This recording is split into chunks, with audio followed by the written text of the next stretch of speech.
For 420 years, Darius ruled as the Blood King, feared, powerful, but rational.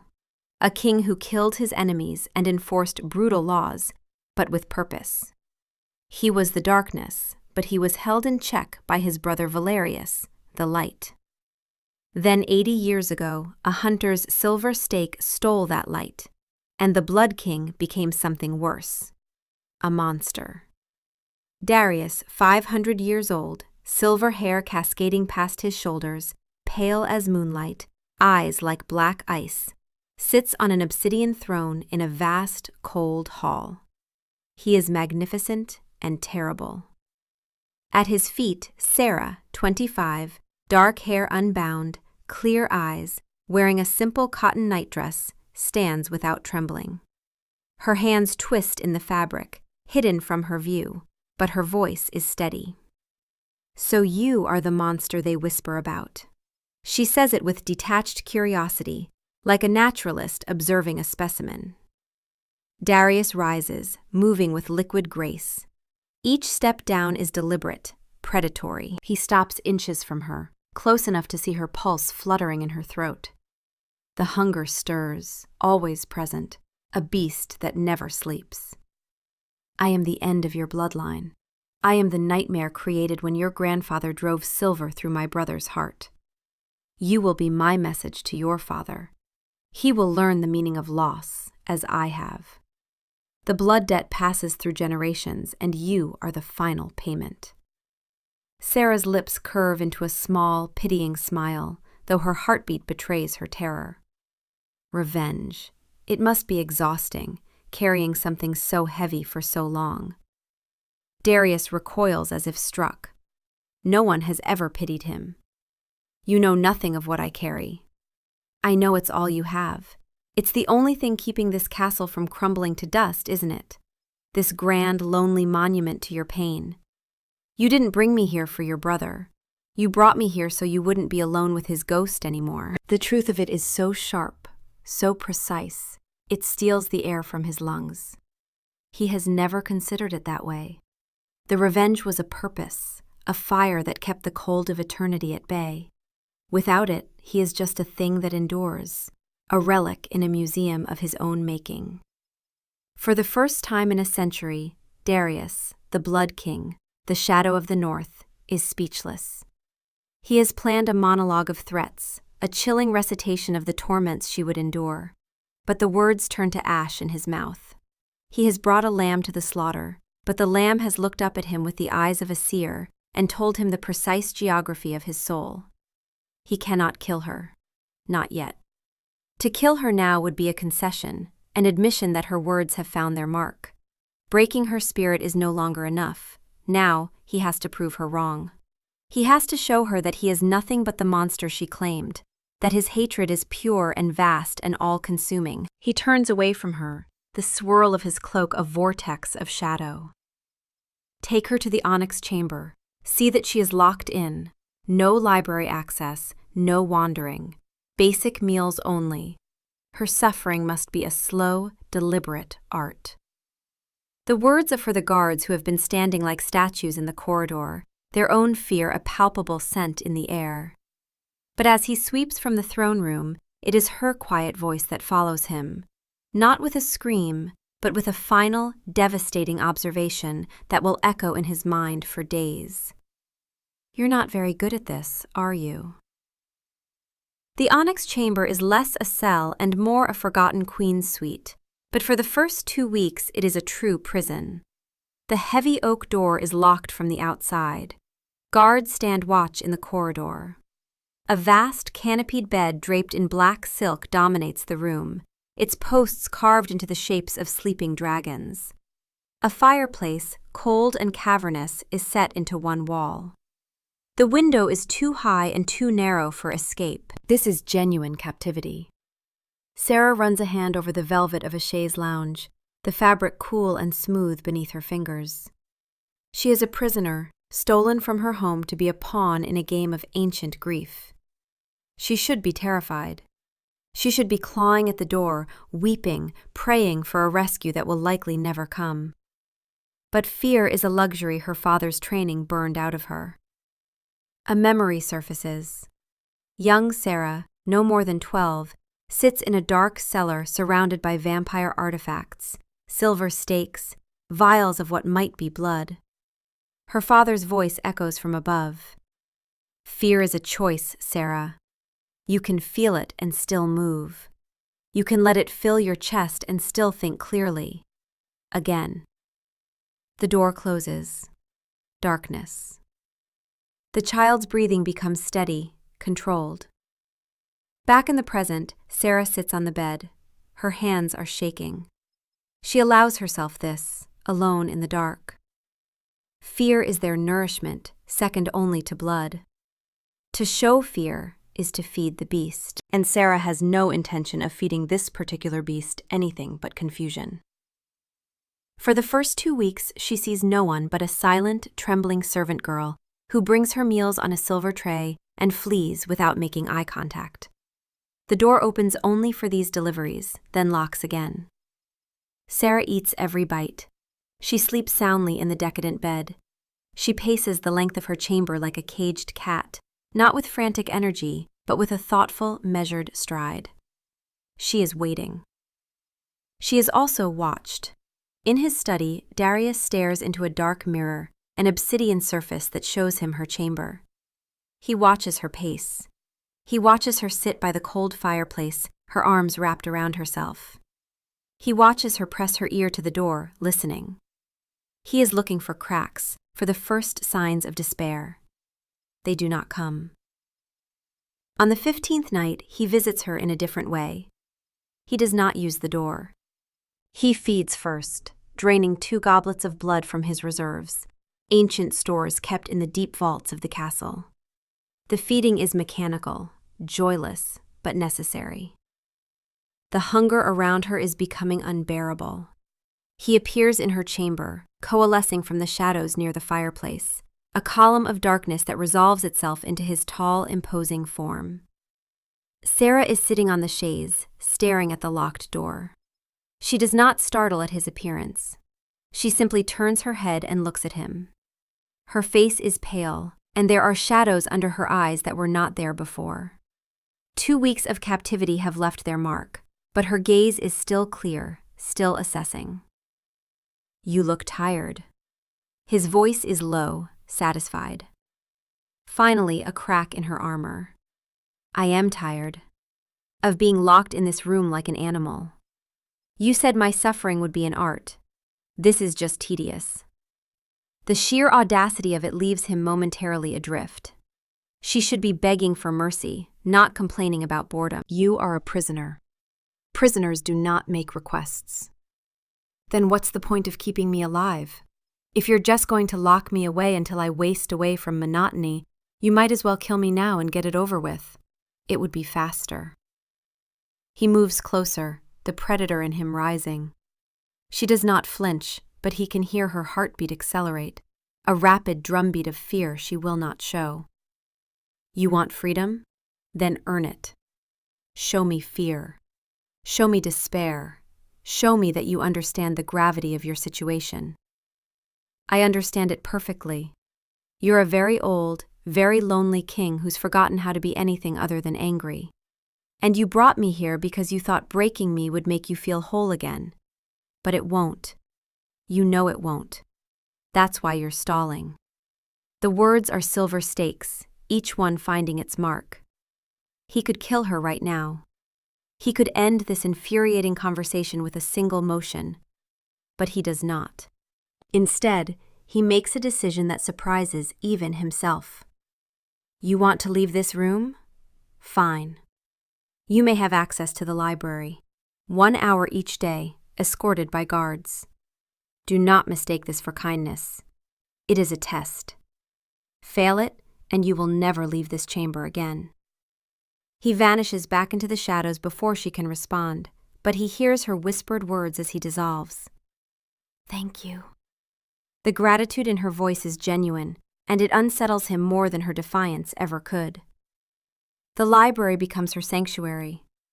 It is a vast, circular room, with shelves that climb 3 stories high, filled with volumes in languages both living and dead. She is escorted there each day by 2 guards, who stand like statues by the door, watching her every movement. She reads voraciously: philosophy, poetry, history, mythology. She is searching for something, though she does not yet know what. On the 3rd day in the library she finds it, a slim volume of pre-Roman poetry, bound in cracked leather. On the flyleaf, in elegant script, is an inscription: "To my brother Darius, may you always find the words when I cannot. With all my love, Valerius." She traces the name with her finger. Valerius, his brother, the ghost that haunts this place. She carefully replaces the book on the shelf, but the name stays with her. That night, when Darius appears in her chamber again, emerging from the shadows by her fireplace, she is ready. His name was Valerius, wasn't it? Darius freezes. The name is a phantom stake twisting in his chest. Do not speak of things you cannot possibly comprehend. Then make me comprehend. You say you're doing this for him. Tell me about him. What was he like? The question hangs in the air between them, more powerful than any threat, more intimate than any touch. He could refuse. He could rage at her for daring to speak his brother's name. But the words have been locked inside him for 80 years, and they want to be free. He was everything I was not. I was the warrior, the tactician, the one who made the hard decisions.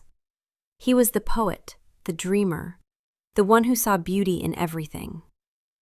I built this fortress to be impregnable. He filled it with art and music and light. I ruled through fear. He ruled through love. He pauses, the memories flooding back. No longer ghosts, but vivid, living things. We balanced each other. I was the darkness, and he was the light that made the darkness bearable. When he died, the balance died with him. And you've spent 80 years trying to fill that void with revenge. Yes, because it was all I had left. Without it, I am just nothing. You're not nothing. You're a man who lost his brother and never learned how to grieve. So you chose rage instead, because rage is easier than sadness. Rage gives you purpose. Sadness just gives you emptiness. He stares at her, this impossible girl who sees through him so clearly. He should be angry. He should punish her for this invasion of his soul, but instead, he feels something crack inside him, a fissure in the ice that has encased his heart for decades. I will allow you access to the gardens. 1 hour each day. The guards will accompany you. He leaves before she can thank him again, before she can see the confusion and fear in his eyes. Fear not of her, but of what she is doing to him. The gardens are a graveyard of botany. Gnarled, thorny rose bushes claw at the air like skeletal hands. Stone fountains are choked with weeds and stagnant water. Statues of forgotten goddesses are green with moss, their faces streaked with what look like tears. It is a perfect physical manifestation of his soul. Sarah walks through the desolation, her guards trailing her like reluctant hounds. She does not seem dismayed. She touches a dead branch, her fingers gentle. She kneels by a patch of stubborn, overgrown ivy, studying it. She spends the full hour simply walking, observing. From a high balcony, hidden in shadow, Darius watches her. He does not understand what she is doing. The next day, she makes a request through Elspeth, the timid serving girl. She asks for gardening tools: a spade, shears, a pair of gloves. Corvus, the ancient vampire major domo who has served Darius for 300 years, brings the request to him with an expression of profound bewilderment. The prisoner, my lord, wishes to garden. Darius stares at him, certain he has misheard. Garden? She has requested tools to tend the gardens, my lord. She wishes to restore them. The absurdity of it should make him laugh. Instead, he feels something twist in his chest. A prisoner asking to bring life to his place of death. It is the most baffling act of rebellion he has ever witnessed.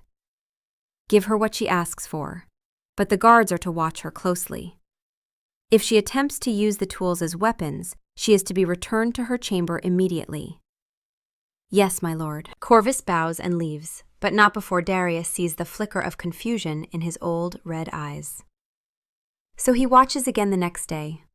He watches as Sarah, this hunter's granddaughter, this pawn in his game of revenge, kneels in the dirt of his dead garden and begins to work. She starts in a small, forgotten corner, clearing away the weeds with methodical patience. She prunes the dead wood from a rose bush that looks beyond saving. She works for the full hour, until her hands are covered in soil and her face is flushed with exertion. She does not look up at the balcony, where she must know he is watching. This becomes her routine. Every day she spends her hour in the garden. She coaxes a small patch of earth back to life. She finds a trickle of water from a hidden spring and clears its path to the thirsty roots. It is slow, arduous work, and it is changing everything. The servants begin to notice. Elsbeth no longer flinches when she enters Sarah's chambers. She lingers, offering hesitant smiles, sometimes even whispered comments about the weather or the quality of the bread. Sarah responds with genuine warmth, asking the girl her name, thanking her for her service. The girl blushes, unused to kindness. Within a week, Elspeth is bringing extra blankets without being asked, leaving small wildflowers on Sarah's breakfast tray. But not all the staff is warming to her. The older servants, the ones who have lived in terror for centuries, remain suspicious. They whisper in the corridors, "She is a witch. She has bewitched the girl. She will bring ruin to us all." Corvus hears these whispers and brings them to Darius one evening as he stands in his study, staring at nothing. "The household is divided, my lord. Some of the younger staff have become attached to the prisoner. They speak of her with a reverence that borders on devotion. The older staff fear her influence. There are whispers that she has ensorcelled you, that you have grown weak." Darius turns to his majordomo, his expression unreadable. "And what do you believe, Corvus?" The ancient vampire meets his gaze steadily. "I believe you have not fed from her. I believe you have not harmed her. I believe that in 2 months of captivity, she has been granted freedoms no prisoner should possess. I believe the blood debt you have carried for 80 years is slipping through your fingers. And I believe there will be consequences if you do not act soon." "What consequences?" "Lord Caius has requested an audience. He arrives tomorrow night." Darius's jaw tightens. Lord Caius is a rival vampire lord, a creature of pure ambition who has coveted Darius's territory for centuries. His presence here can mean only one thing. He senses weakness. "Let him come. I will remind him why I am king." "As you wish, my lord." But Corvus's doubt hangs in the air long after he leaves. One evening, Darius descends from his balcony and walks into the garden. The guards stiffen at his approach. Sarah does not. She is on her knees, her hands covered in soil, examining a tiny green shoot emerging from the base of the bush she has been tending. She glances up at him, a smudge of dirt on her cheek. "I think this one might make it." It's a fool's hope. This garden is dead. The soil is soured by sorrow. The soil is just soil. It doesn't know anything about sorrow. It just needs light and water and for someone to pull out the weeds. She looks up at him again, her eyes clear and direct. "It's not as complicated as you make it out to be." He stands over her, a creature of absolute power, a king in his domain, and feels utterly helpless. He could command armies, he could drain a man of life with a single touch, he could crumble stone with his will, but he cannot make a flower grow. He can only watch as this mortal girl, with nothing but her bare hands and a stubborn refusal to accept defeat, does what he thought impossible. She is nurturing life in the very heart of his undeath. "Why are you doing this?" "Because it was dying, and I don't like to see things die if I can help it, even things that belong to a monster." She gives him a small, challenging smile. "Besides, I told you I was bored."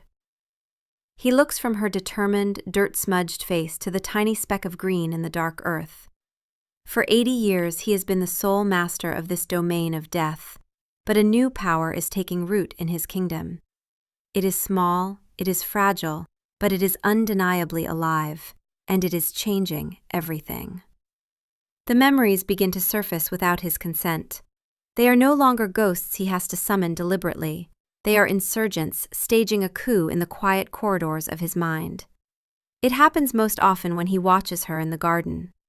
The sight of a hand covered in soil tending a rosebush throws him back 80 years, to a sun-drenched afternoon that feels like a different world, a different life. Valerius is on his knees in this very garden, though then it was a riot of color and scent. His laughter is bright and warm, a startling contrast to the eternal, silent smirk Darius now wears. You see, brother? You worry about treaties and borders. I worry about aphids. I dare say my work is more important. Beauty is the only kingdom worth ruling. Darius, ever the pragmatist, had scoffed. Beauty fades, Valerius. Power endures. His brother had just smiled, a sad, knowing smile. No, Darius, it's the other way around. Power is a season. It rises and it falls. But the memory of a perfect rose? That can last forever. He had tucked a blood-red rose into the lapel of Darius's dark coat. The scent, rich and heady, had clung to him for hours. Now, standing on his cold balcony, Darius can almost smell it again, a phantom fragrance overlaying the scent of dust and decay. The memory is so vivid it is a physical ache, a tightening in his chest so fierce he has to brace a hand against the cold stone of the balustrade. He is a creature that cannot be wounded by blade or fire, yet a simple memory can bring him to his knees. When the vision fades, he is left with the hollow echo of his own words. Power endures. What a fool he had been. His power had brought him nothing but isolation. His magnificent, enduring power had turned his home into a tomb and his heart into a stone. Valerius, with his love for transient, beautiful things, had understood the nature of eternity far better than he. That night, he does not watch her from the balcony. He descends the winding stone steps into the garden itself. The twin moons are full, bathing the valley in ethereal silver light. Sarah is still there, sitting on a stone bench she has cleared of moss, her work for the day done. She is looking up at the sky, her profile serene. She does not seem startled by his silent approach. It is as if she has come to expect his presence, his silent, brooding orbit around her. He stops a few feet from the bench, the silence stretching between them, thick with unspoken things. He loved this garden. The confession falls into the quiet air. It is easier to speak of him here, in the place that still holds the last vestiges of his brother's touch. Sarah turns her head, her expression unreadable in the pale light. You talk about him in here. In the throne room, you talk about my grandfather. In the library, you talk about history. But here, you talk about Valerius. He has not realized it, but she is right. The castle's geography has become mapped to the compartments of his mind. This was his. Everything else is mine. The power, the politics, the darkness. This was his light. And when he died, you let it go out. It is not an accusation. It is a simple statement of fact. I did not know how to tend it. I only know how to rule, how to command, how to destroy. I do not know how to grow things. You learn, you watch, you listen to what it needs, you get your hands dirty. It's the same with a garden as it is with a person, I imagine. Her gaze is steady, and he understands she is no longer talking about roses. She is talking about him. She is telling him that he too is a neglected garden, soured by sorrow, choked by the weeds of his own hatred. And she is offering him a way to tend it. The intimacy of the moment is terrifying. It is a fragile, delicate thing, this truce they have forged.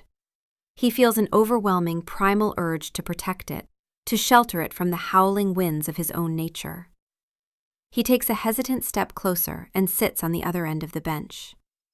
The stone is cold beneath him, but the space between them feels charged with a strange warmth. For a long while they sit in silence, two solitary beings on a bench in a dying garden, surrounded by the ghosts of what was and the fragile possibility of what could be. He does not know how long they sit there. Time has become fluid around her, stretching and compressing in unfamiliar ways. But as he watches the slow, silent dance of the twin moons across the sky, he realizes something profound. For the first time since his brother's death, the silence is not empty. It is not a void. It is filled with her presence, a quiet, steady warmth that holds the loneliness at bay. He had brought her here to be the instrument of his revenge, but she is becoming something else entirely. She is becoming his sanctuary. He does not want to break her spirit anymore. He wants to watch her bring his garden back to life. The next evening, Lord Caius arrives. He is tall and elegant, with dark hair and eyes like polished jet. He wears his cruelty like fine clothing, comfortable and well-fitted. He is everything Darius once was. Everything Darius is supposed to still be. They meet in the throne room, the vast, cold space echoing with the weight of unspoken challenges. Lord Caius, Darius greets him, his voice flat. To what do I owe this unexpected visit? Caius smiles, a predator's expression. Can an old friend not call upon a fellow lord without suspicion? We are not friends, Caius. We are rivals separated only by a treaty neither of us particularly respects. State your business. Very well. The court is concerned, Darius. You have been absent from gatherings. You refuse audiences. And there are whispers that you have taken a mortal prisoner, but have done nothing with her. Some wonder if you have grown soft in your solitude. Darius rises from his throne, his power flaring, the air crackling around him. The temperature in the room drops. Do you dare question me in my own hall? I question nothing. I merely report what others whisper, but since I am here, perhaps I could evaluate the situation myself. Where is this prisoner who has so captured your attention? She is not your concern. Then you will not mind if I see her. To put the rumors to rest, of course. It is a test, a challenge. If Darius refuses, it will confirm weakness. If he agrees, Caius will see exactly how much Sarah has changed him. He has no good options. Very well. Corvus, bring the prisoner to the throne room. Corvus hesitates, a flicker of concern in his ancient eyes, but he bows and leaves to fetch Sarah. Minutes later, Sarah enters, flanked by guards. She is dressed in a simple gray gown, her hair pulled back. There is dirt under her fingernails from the garden. She looks small and mortal in the vast stone hall. But her gaze is steady as she takes in the scene. Darius on his throne, the elegant stranger standing below. She does not bow. She does not show fear. Caius circles her slowly, like a shark scenting blood. So this is the hunter's granddaughter. The final payment for an old blood debt. Tell me, girl, has our dear Darius been hospitable? I've had worse accommodations. Caius laughs, delighted. Spirit! How refreshing. Tell me, Darius, when do you plan to complete your revenge?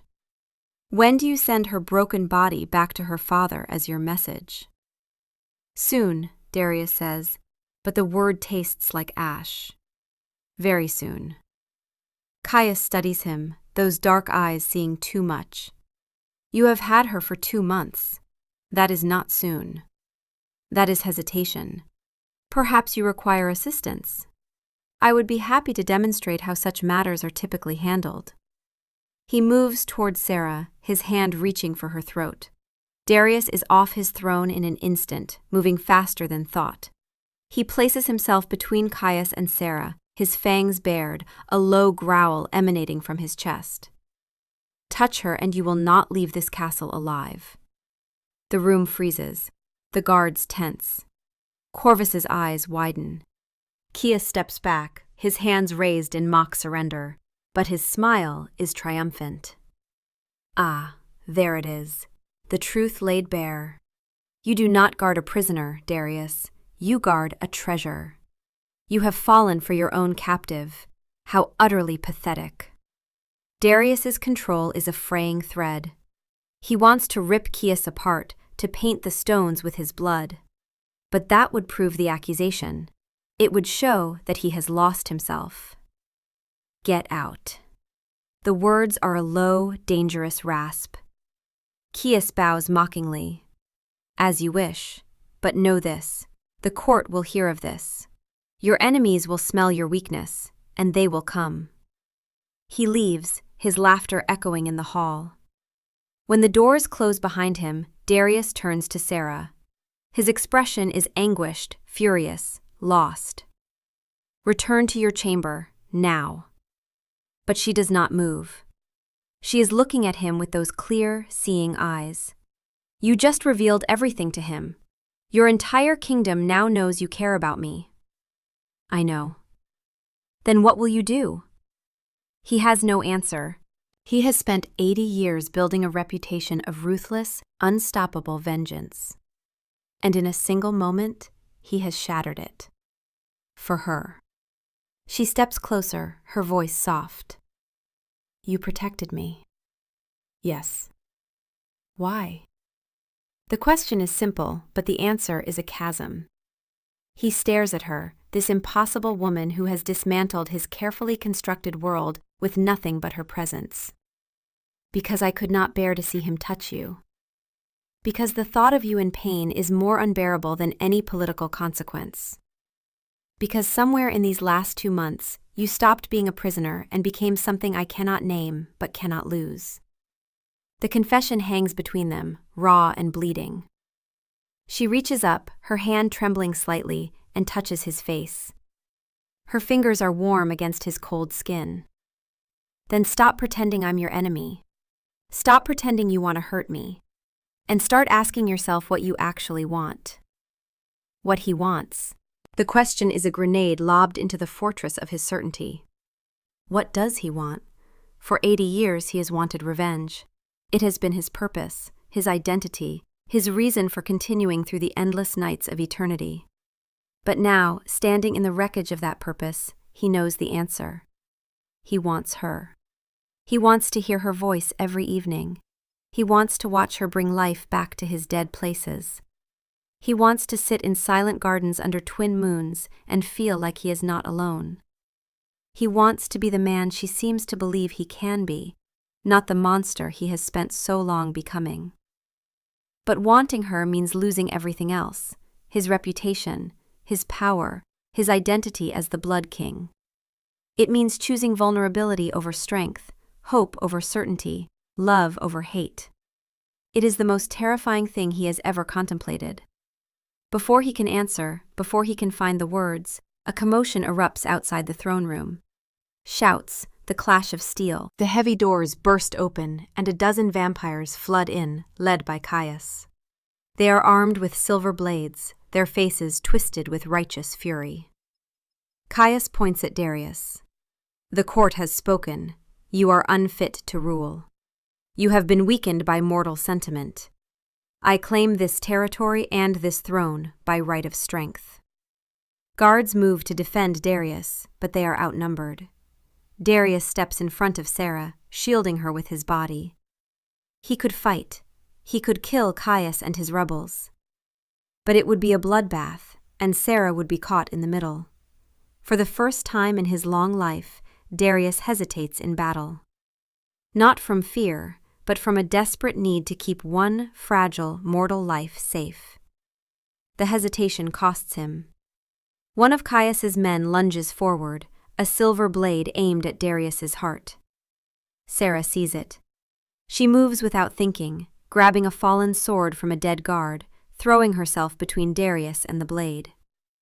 The silver slices across her shoulder, drawing blood. She cries out, stumbling. Darius catches her, his world narrowing to the sight of her blood, the scent of it, the sound of her pain.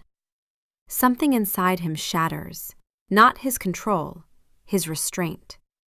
For 80 years he has been the monster who feeds on rage, but now rage feeds on him. The Blood King is gone. The creature that takes his place is something far more primal, far more terrifying. He is a force of nature, a hurricane of fury and grief and desperate, violent love. He moves through Caius's men like death incarnate, faster than they can see, stronger than they can imagine. He is not fighting to kill. He is fighting to protect. And that makes him unstoppable. Within minutes, it is over. Caius's men are dead or fleeing. Caius himself is on his knees, a bloody wreck, staring up at Darius with genuine terror. "You were wrong," Darius says, his voice cold and final. "I have not grown weak. I have found something worth protecting. And that makes me more dangerous than I have ever been." He snaps Caius's neck with a casual twist and lets the body fall. Then he turns back to Sarah. She is pale, bleeding, but alive. He lifts her gently, cradling her against his chest. "I need to feed you my blood. It will heal you." She nods weakly, trusting him. He bites his own wrist, tearing the skin, and presses it to her lips. "Drink." She does. The taste is bitter, cold, but power floods through her. The wound on her shoulder begins to close, the pain fading. When she has taken enough, he pulls his wrist away. It heals instantly. "You saved me," he whispers, his voice broken. "Why?" "Because I don't like to see things die if I can help it, even monsters." She gives him a faint smile. "Besides, you were finally starting to become tolerable." He almost laughs.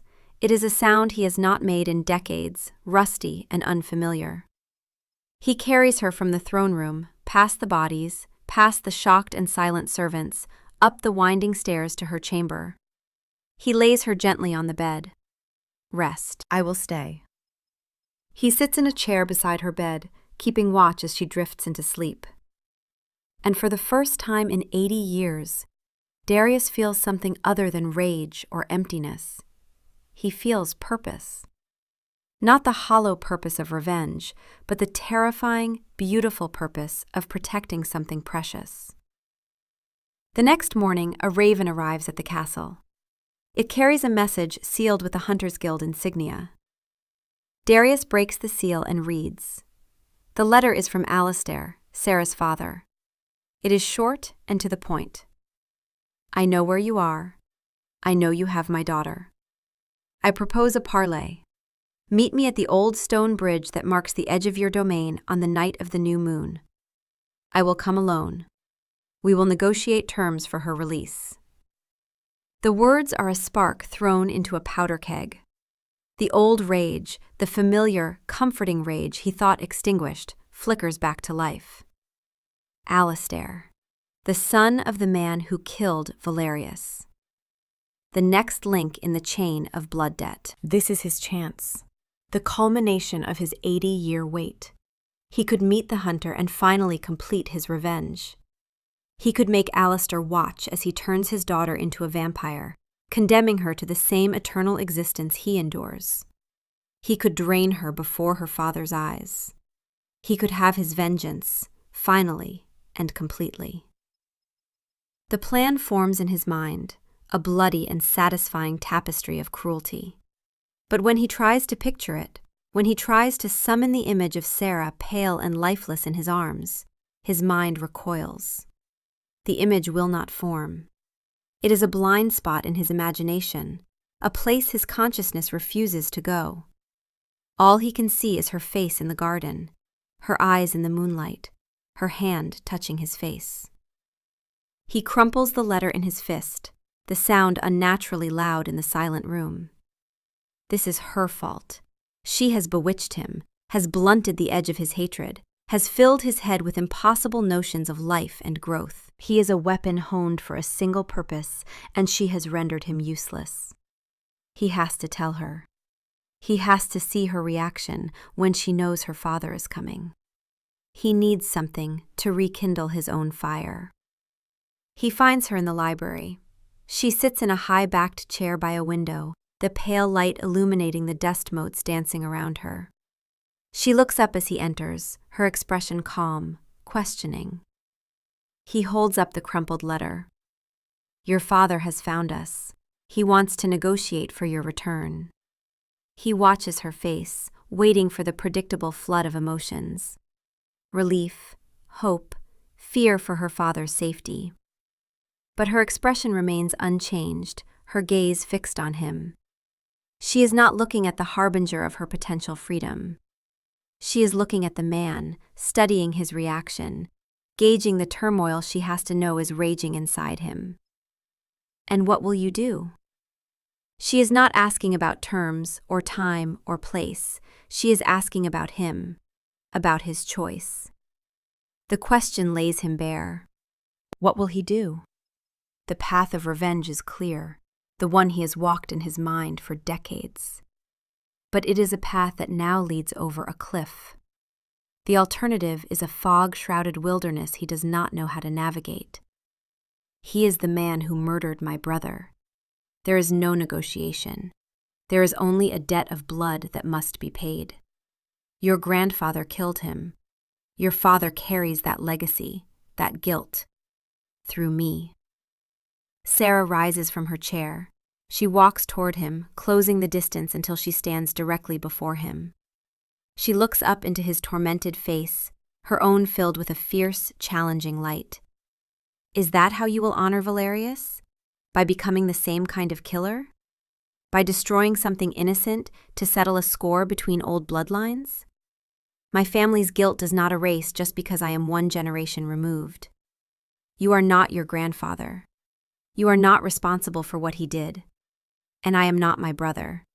I am responsible for what I choose to do now. And you've spent 80 years choosing rage over healing. You've chosen to let his death define you instead of letting his life inspire you. From what you've told me of him, of his love for poetry and beauty and life, do you truly believe he would want this? Would he want his memory to be the reason you destroy an innocent woman? Would he want you to become a monster in his name? Her words are silver stakes, each one finding its mark, piercing through the layers of his self-deception. He has told himself this was for Valerius, but she is right. Valerius, who could not bear to see a rose wilt, would have been horrified by this grotesque, obsessive monument to his death. He would have been heartbroken by what his brother had become. The last of his righteous fury gutters and dies, leaving behind only the cold, stark ash of the truth. He was not doing this for Valerius. He had been doing it for himself. To fill the void, to give his endless, empty life a purpose, and that purpose now feels like a shroud. He looks at Sarah, at her unwavering eyes, at the strength that radiates from her, and he knows. The thought of using her as a weapon against her father, of harming her to settle an ancient debt, is no longer just distasteful. It is sacrilegious. It is a violation of the one pure, beautiful thing that has entered his life in centuries. I don't know. The admission is a surrender, a confession of his own profound, terrifying lostness. I don't know what to do. Her expression softens. The fierce challenge in her eyes is replaced by a deep, aching compassion. She reaches out, her hand hesitant for a moment, before she gently lays it on his chest, right over the place where his heart had long since ceased to beat. Her touch is not fire. It is warmth. A small, mortal warmth that seems to seep through his skin, through his ribs, into the very dust of his soul. Yes, you do. You just have to be brave enough to choose it. The night of the new moon is starless and cold. A biting wind sweeps down from the mountain peaks, carrying the scent of pine and old stone. Darius stands on his side of the ancient stone bridge, a black silhouette against the oppressive darkness. He has come alone. Sarah is waiting in the castle, in her chamber, by her own choice. He had offered her the chance to be present, but she had shaken her head. This is between you and him, and between you and your past. I am the reason for it, but I am not the resolution. That has to come from you. A figure emerges from the trees on the far side of the gorge, a man clad in worn leather, a silver-hilted sword at his side, his hair shot through with gray. Alistair. This is the son of the man who haunted his dreams for 80 years.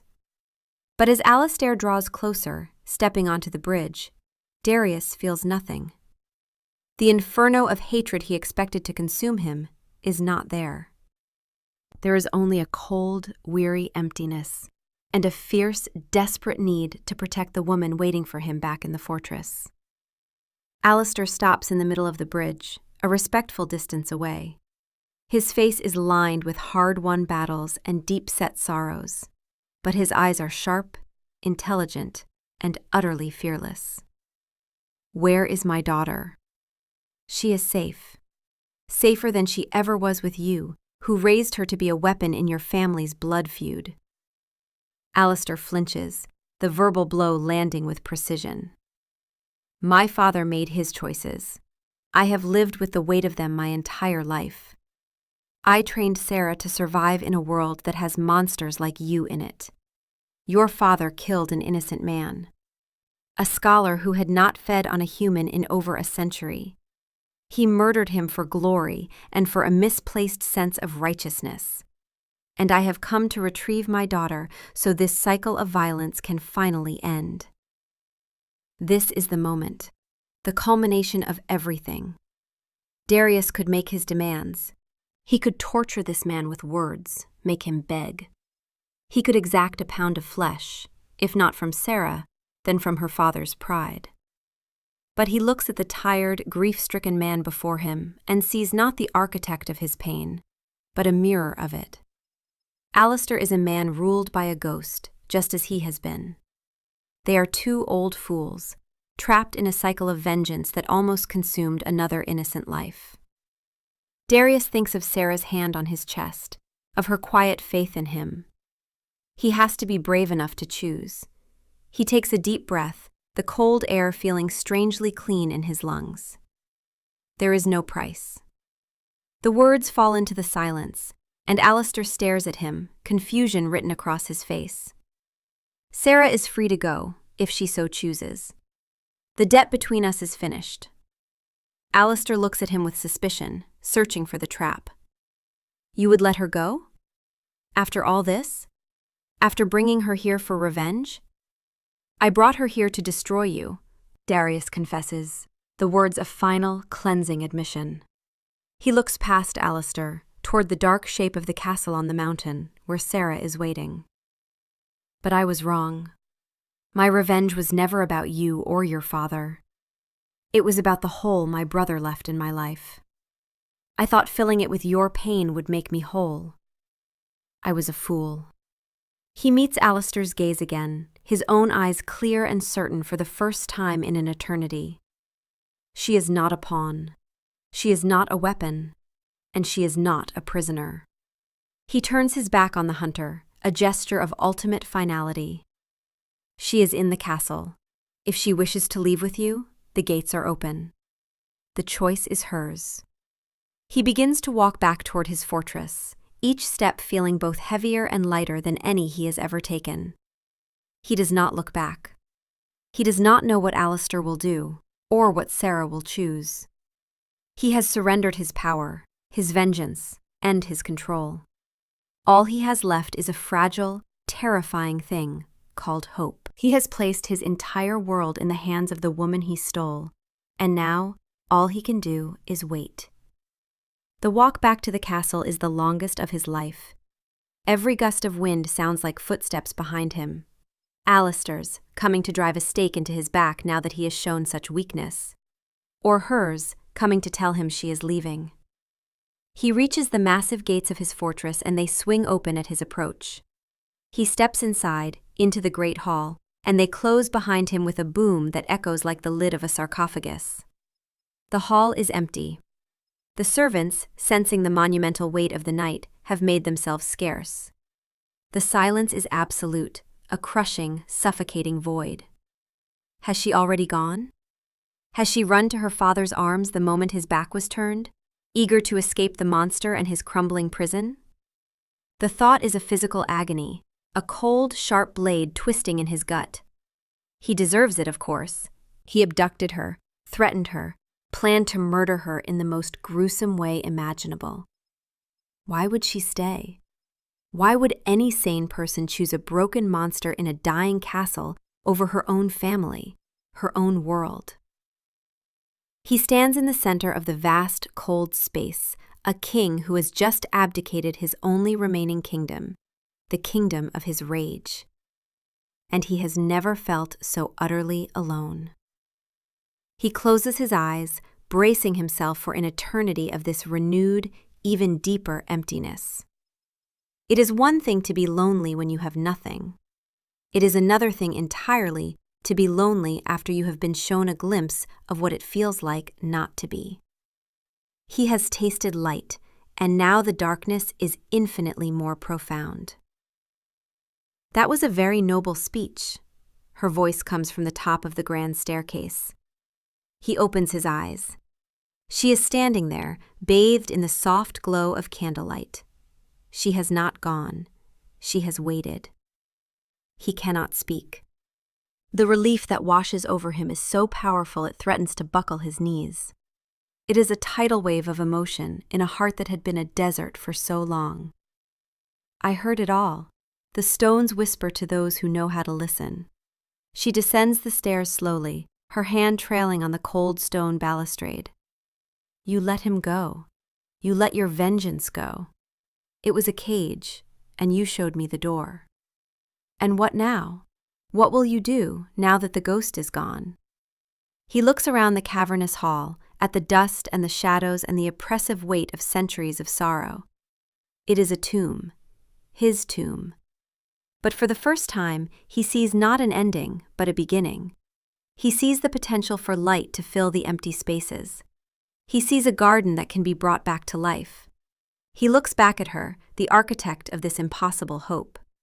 And he finally speaks the truth that has been growing in his heart for months, a truth more powerful than vengeance, more terrifying than death. I brought you here to destroy your father.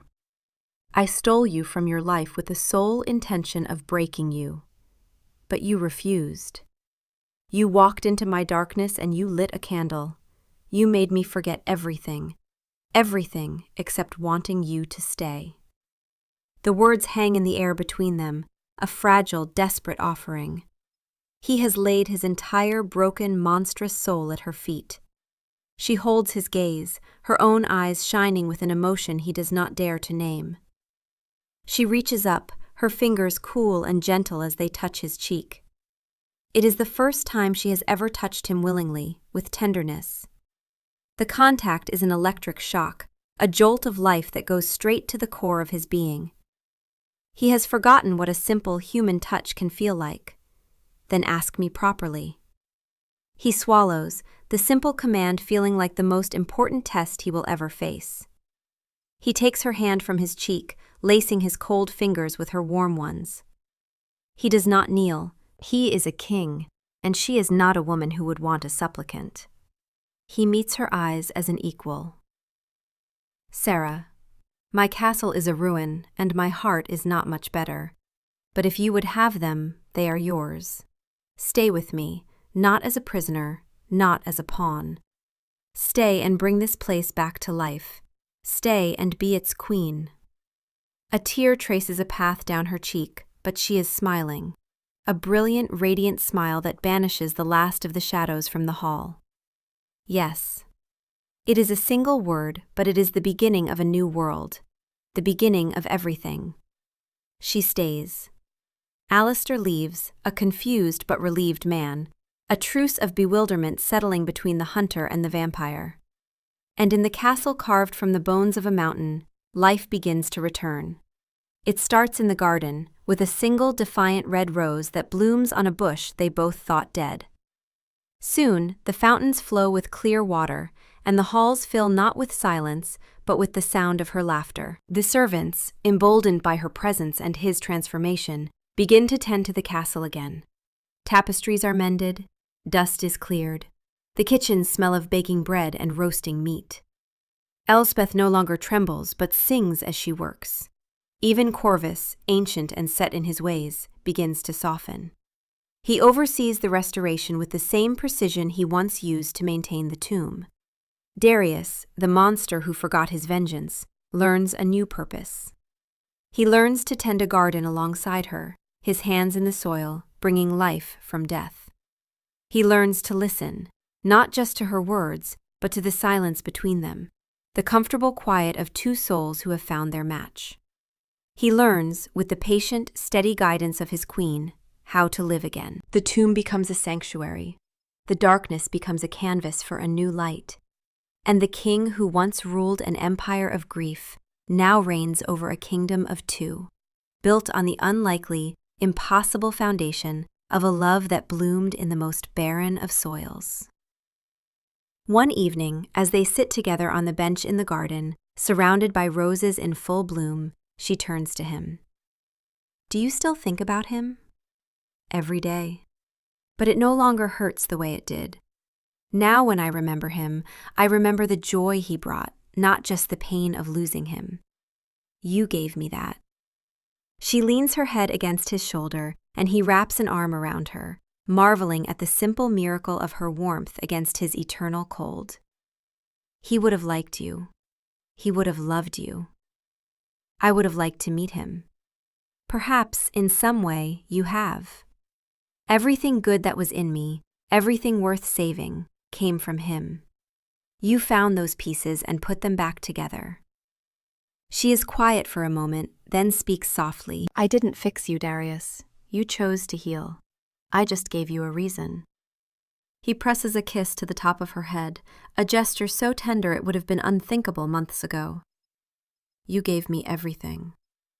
The garden is alive around them, the castle hums with purpose and warmth, and the Blood King, who spent 80 years as a monster, has finally found his way home. Not to the past, not to revenge, but to this moment, to her. To the impossible, beautiful truth that love can grow even in the coldest, darkest places, if only someone is brave enough to plant the first seed.